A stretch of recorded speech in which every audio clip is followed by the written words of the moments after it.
está usted aquí generar. O sea, esto ya es. O sea, bueno, ustedes que no reconocen la justicia, que no reconocen la ley, nos explican las leyes. Es que es buenísimo el mecanismo. Pues me parece que tienen mucho ustedes que aprender de leyes porque se las saltan a la torera. Lo que yo tengo que aprender de leyes lo pasé en una facultad. No sé si ustedes han hecho lo mismo. Las delegaciones del gobierno, a no ser que prevean conflictos. Quizá deberían ustedes escuchar mucho más lo que el 15M y algunos grupos estamos proponiendo, por ejemplo, en términos de que el déficit privado no se cubra cargándose el estado de bienestar social y a base de recortar todo tipo de derechos. Eso es lo que están ustedes promoviendo. ¿Y ahora nos descubrirán de dónde van a sacar ustedes el dinero? Por supuesto que sí, y se lo puedo decir si me dejan ustedes hablar en el próximo punto. Porque lo que me interesa hablar aquí es de contenidos, no de demagogias desde... Sí, todos somos unos demagogos y ustedes unos santos que se saltan la ley y no respetan la justicia. Está clarísimo. Pero lo que yo quiero decir aquí... Albert. No, yo he escuchado a don Jaime, mire, ¿sabe qué pasa? Que las propuestas que ustedes están haciendo, con las que algunos compartimos y vimos con simpatía cuando ustedes lo manifestaron, y que algunos en nuestro programa, aunque nos meten a todos en el mismo saco, algunos las llevamos defendiendo 4 años desde unas instituciones, creo que habría que respetar también a quien hemos querido ese trabajo desde dentro de las instituciones para cambiar las cosas. O sea, tiene un problema básico, desde mi punto de vista, y lo digo como alguien, insisto, que ha defendido cosas contra la corrupción, contra las cajas de ahorros, en favor de un cambio de modelo productivo. Todo lo que usted ha dicho podemos compartirlo muchos españoles, pero hay un problema, que los procesos en democracia son fundamentales, que la ley es fundamental, que es igual para todos. Y nadie, por tener más o menos razón, y ustedes pueden tener razón en muchas cosas, yo lo comparto, no por tener más razón pueden ustedes saltarse la ley. En el Parlamento de Cataluña, en el que yo soy diputado, unos señores decidieron que la Asamblea Legislativa no se podía reunir. Y era un delito. Y eso, por muchas razones que yo compartiera, y lo dice alguien que iba a votar ese día a la Asamblea contra los presupuestos que ustedes se manifestaban, no nos dejaron entrar para votar contra los presupuestos. Y eso, en democracia es fundamental, la forma y el fondo es igual de importante. Yo le escucho a usted y digo, me da la sensación de escuchar a alguien con el que comparto algunas cosas, permítame, pero en cambio no comparto lo esencial de la forma, porque la forma es importante. Y yo no soy nadie para aconsejar ni para pedir, pero como ciudadano le pido, ¿se han planteado ustedes reivindicar todo eso, ganarse a buena parte de la ciudadanía española que podría apoyar alguna de esas medidas transversales, como dice el nombre de su grupo, y hacerlo además cumpliendo la ley? ¿Se lo han planteado? Porque yo creo que tendría mucho más. De verdad, se lo digo como alguien que no discrepa en el fondo, que discrepa en la forma. Yo sí quería decir, desde un punto de vista estrictamente económico, a mí me preocupa que esto siempre sea una cuestión de bancos, especuladores, ingenieros financieros, que ya sabemos todos que son todos muy malos, pero solo quería decir dos cosas. La llamada burbuja inmobiliaria, como otras burbujas, es creada intencionadamente por una política de tipos bajos artificiales que inducen a que una conducta racional sea endeudarse, y cuanto más mejor. Yo no lo hice, pero era normal que si los tipos de inflación, los tipos de interés eran negativos en términos reales, la conducta racional era endeudarse más y más. Y en segundo lugar quiero decir que el problema actual, es decir, los bancos son muy malos, todos estos agentes financieros son muy malos, pero el problema actual ahora es que el Estado está literalmente secando las posibilidades de crédito de todos los particulares, porque todo el crédito se convierte en una ayuda al Estado y además en un círculo vicioso, es decir, se dan créditos baratos por el Banco Central a los bancos para que los bancos centrales a la vez sufraguen la ayuda del Estado, y aún así el Estado está a punto de quebrar en la medida en que está a punto de no poder obtener financiación solo para pagar sus gastos corrientes. Es el Estado el problema en este momento, el Estado. No los bancos, el Estado. Los bancos son instrumentos del Estado en este momento. Dejadme que veamos unas declaraciones que otro portavoz, era de Democracia Real ya, nos hizo aquí, en las cuales nos avisaba literalmente de un otoño caliente, es decir, justo lo contrario a lo que necesitamos en estos momentos para emprender las reformas, es decir, a lo griego, otoño caliente. Para usted, un presidente del gobierno que llega con 381.000 millones de euros de deuda pública y nos deja con más de 700.000, ¿no es un problema? Bueno, el señor Zapatero habrá podido lidiar con esta crisis lo mejor o lo peor que haya podido, pero la crisis no la ha provocado él. Lo que teníamos aquí de gente trabajando era básicamente en un sector que es la construcción, y que había sido en una época de Aznar en la que la había promovido. ¿Por qué no acaban en la Moncloa? Porque realmente en la Moncloa no está el problema. ¿Van a seguir increciendo con sus actuaciones hasta el 20N, día de las elecciones? Y sí, hay un otoño caliente, evidentemente, sí. Va a haber muchas actuaciones. Monse. Claro, que se denominan democracia real ya. O sea, ya utilizan la palabra democracia. Es que es ya de risa, de verdad que es de risa, don Jaime. Yo solo te puedo decir una cosa, y ya, si me permite estudiarte. Lo que ha dicho Albert está instruyéndose en el juzgado central de instrucción número 6, con Eloy Velasco. ¿Y sabes cómo lo está instruyendo, Jaime? Pues como un presunto delito contra las instituciones del Estado. Y va a ir a declarar más, etcétera, etcétera. El compañero mío, es decir, el abogado que defiende a las personas imputadas que han ido a declarar, de los cuales hay 2 en busca y captura, porque claro, cuando la ley actúa, como vosotros no queréis someteros o ser citados como imputados para declarar ante un juez o para explicaros las razones ante un tribunal, pues uno opta también incluso hasta 2 de ellos en busca y captura. Pues bien, va a ir a declarar Artur Mas, porque no sé si recuerdas que hubo daños, se insultó, es decir, un presunto delito contra las instituciones del Estado, es decir, se evitaba entrar en la Cámara en ese momento.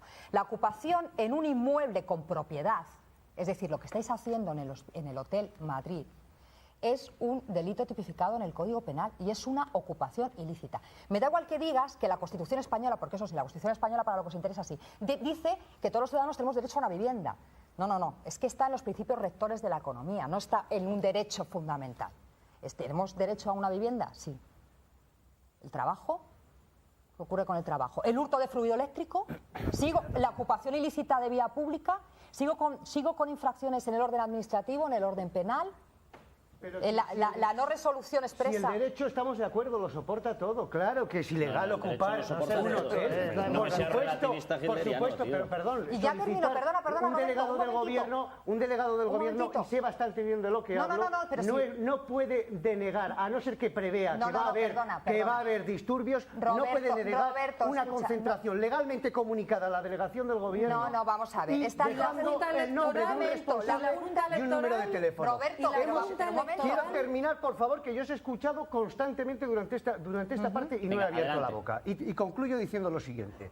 El elemento legal está completamente explicado, pero a mí que alguien me explique el elemento... Sí, completamente explicado en que es ilegal. Porque hay una resolución Cristina, de la Junta que es ilegal, que ya lo he dicho. Que ya lo he dicho, Cristina, que voy a otra cosa. Pues es que el componente legal que es en el que os queréis centrar, porque no podéis explicar el otro, sí, ni los políticos... Nadie aquí la ley en un Estado de Derecho es una cosa baladí. Nadie aquí puede explicar el componente sociológico de todo este movimiento, que no es un movimiento que se circunscribe, mucho tiene que ver. Roberto, porque no es un movimiento en una democracia, que se circunscribe. En una democracia lo que impera es el imperio de la ley, no el imperio de la mí me da la gana. No, bien, que estamos de acuerdo. El imperio de la ley se plasma a través de las mayorías. ¿Por qué hay jóvenes españoles no de qué fuerza tengo para bloquear una calle? ¿Por qué hay jóvenes españoles Roberto, que estando perfectamente preparados, que teniendo idiomas, que habiendo pasado lo que se les ha exigido para el día de mañana tener una buena vida, que se les ha exigido una formación más que a ninguna otra generación de españoles, y hoy en día son 8 millones de mileuristas. ¿Por qué cobran? No me vayas al empleo, al desempleo juvenil, porque eso es directamente no estudiado. Yo te hablo de gente vinculada superior. Y explícame, por favor, por qué este movimiento se está dando en todos los países del mundo. Porque hace poco se produjeron manifestaciones masivas. Explicadme por qué en Chile se manifiestan en contra de la vergonzosa de la vergonzosa educación que tienen en Israel, en Gran Bretaña, en Francia. Y ahora decidme que también son actos ilegales. Y tratadme y os diré que sí, que son actos ilegales y que no se puede ir contra la democracia. Pero explicadme sociológica y políticamente por qué se están produciendo esos movimientos. A ver, José Antonio, Enrique y Jaime. Yo quería introducir algún elemento más, ¿no? Por supuesto, claro que hay motivos para protestar aquí y en todos los sitios. Y además, ya hemos comentado, y lo ha dicho antes Albert, y yo estoy de acuerdo en que efectivamente muchas de las cuestiones que se plantearon inicialmente por el movimiento 15M pues eran cuestiones que compartían muchísimos ciudadanos en España. Pero lo que yo quería plantear en este momento es que me parece muy sospechoso muchas de las cosas que se producen aquí y ahora y con relación al movimiento 15M, justamente a estas cosas que ha dicho el anterior portavoz, en el sentido de que va a haber un otoño muy caliente, y en el sentido a que curiosamente parece que de lo que está ocurriendo en este país, de todos los problemas que hay en este país, la culpa la tienen, pues no, parece que son solamente los banqueros, la derecha, los empresarios, pero por supuesto nunca es el gobierno del PSOE. Nunca es el partido que está justamente tomando una serie de decisiones que en principio habría que hacerle alguna crítica, porque me parece pues por supuesto que se la hacemos pero yo no he oído que este señor se le haya hecho ninguna crítica. A mí, curiosamente, me parece muy llamativo que ustedes irrumpan en la campaña electoral de esta manera, además de una forma que efectivamente muy legal no parece, irrumpan en la campaña electoral con una finalidad clarísima de incidir en el resultado, justamente cuando se ve que hay hay la posibilidad que puede haber un cambio, que hay un partido que puede ganar y ustedes justamente hacen la crítica más a ese partido que al que ha sido responsable de todo lo que ocurrió en España en este momento. Pues es la sensación que da. Bueno, pues tiene usted una sensación muy equivocada. De entrada, resulta curioso estas generalizaciones que se hacen sobre el movimiento cuando yo insisto, no vengo aquí ni a representar al movimiento en su conjunto, ni soy responsable de todas las cosas que a algunos se le ha ocurrido hacer en un momento dado. Me parece que así vamos por esa vía, yo podría decir que todos ustedes son corruptos porque todos ustedes forman parte de un sistema en el que hay muchísimos imputados, en el que hay muchísima gente ahora mismo que está cometiendo unas ilegalidades infinitamente más graves y que están minando los fundamentos del Estado de Derecho y que a lo mejor si generalizamos así yo tendría una conclusión también de este tipo, ¿no? Pero bueno, yendo a temas ya más concretos como los que ha dicho también el compañero aquí. Hablaba usted de la crítica a Zapatero. La crítica a Zapatero. Vamos a ver, una de las cuestiones que más intensamente criticamos de cara a la movilización del 13 de noviembre, que es, como ya he mencionado, todo relacionado con la corrupción urbanística, política, etcétera, es algo que, lo decimos en el manifiesto, afecta a todos los partidos, a todas las administraciones, sin mucha diferencia, salvo anecdóticas excepciones o salvo pequeñas excepciones. Entonces, desde luego, es falso que no hagamos una crítica a quienes estén ahora en el gobierno. Hacemos una crítica a todos los que están promoviendo este modelo que nos parece absolutamente inviable, insostenible. Y en ese sentido, pues por ejemplo, a la hora de plantear alternativas, pues es evidente que si no queremos, porque nos parece inaceptable, que se nos haga pagar a todos los ciudadanos la deuda privada contraída por los bancos con la estafa inmobiliaria, pues hay que tener otras medidas y que eso lo paguen realmente los que han generado ese problema. Que se eliminen los paraísos fiscales, que se elimine el fraude fiscal, que se haga una fiscalidad progresiva con la cual los que tienen más paguen más y que así el Estado tenga más beneficios y que no se nos haga pagar a todos los ciudadanos lo que la deuda privada ha generado. Que es lo que se está intentando. ¿Ustedes creen que hay que votar en estas elecciones? Por una pregunta de preguntas. Antonio, se nos ha acabado el tiempo. Se nos ha acabado el tiempo. Perdonadme todos, nos tenemos que marchar, no tenemos tiempo para más. Ya saben, a descansar, que va a haber que levantar España. Volvemos en unos momentos y les damos el resultado de la pregunta. Bueno, Lorenzo, vamos con la pregunta del auténtico campeón. La pregunta que era, ¿debería haber dimitido Blanco esta tarde? Pues sí, el 96%. Y no un 4%, este 4% lo que quiere es que sigamos aquí dándole caña al señor Blanco porque como dimita... El 4% debe ser la Asociación de Gasolineras, yo creo. Sí, bueno, vamos a ver, empezamos hoy con Facebook y por el último tema que estábamos diciendo, Benítez Martín dice, lo que pasa es que ustedes no entienden a los del 15M, su concepto de democracia es como el de Cuba o Venezuela. Elena Guerra recomienda a Roberto que le deje su casa a los del 15M para que se la ocupen, que seguro que se lo pasa genial. Y luego Block Up dice, multiplica por 10 millones el argumento y empezará a ser legítimo lo que ocurrió en el 36. Sobre el trabajo, Carboncilla, el INEM solo sirve para cobrar el paro, si no tienes prestación incluso te miran mal si vas a apuntarte. Doy fe, no he estado hace mucho ahí, es lo que tiene esto de trabajar en el sector privado. Fuera subvenciones a los sindicatos, a partidos políticos y a COE, dice Necalanz. Y luego Juanito Domiloc dice, los brotes verdes son las camisetas de los profesores de Esperanza.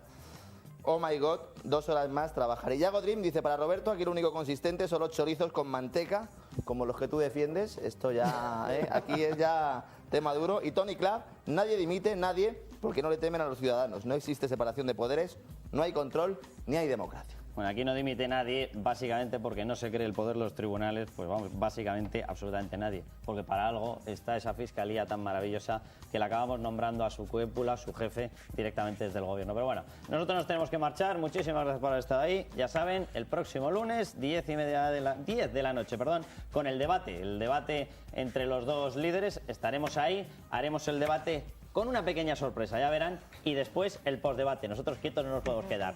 Nos vamos a las 10 el lunes, les esperamos.